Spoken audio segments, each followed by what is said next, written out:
ലൈവിലൊക്കെ വന്ന് തെറ്റാ കളിച്ചിട്ട് പോയ പ്ലെയറാണ്. ആ ഒറ്റ ഉഡ്പേക്കറും ഒരു ഡെസൈഡും കാര്യങ്ങളൊക്കെ എടുത്തിട്ടുണ്ട്. നോക്കാം എന്താ കളിക്കണോ എടാ, മറ്റേ സ്ക്രീനൊക്കെ ഇട്ട് തിരിച്ചാണ് ഇതൊക്കെ കളിക്കുന്നത്. ഏതാ ഇത്ര പ്ലെയറാണ്.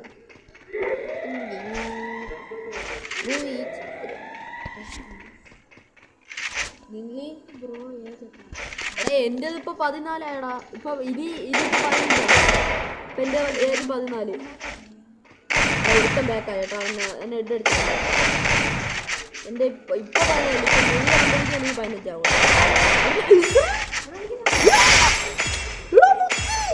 ഇവിടെ ഇതേപോലത്തെ പ്ലെയർ ഞാൻ പറഞ്ഞ കളി പേരിലും അവതാർ ബാനറിലും കണ്ടു. ഇവന്റെ സെറ്റ് കളി മുത്തേ, നീ മതി ഗിൽഡിലേക്ക്. വാറിന് ഇവനെ ഉറപ്പായിട്ട് ഇറങ്ങും മുത്തേ. നീയാണ് സെക്കൻഡ് പ്ലെയർ. ഓക്കെ, വാർ കളിക്കാൻ ഇറങ്ങുമ്പോ സെക്കൻഡ് പ്ലെയർ നീയാണ്. ഓക്കെ, സീന് കളി മുത്തേ, സീൻ.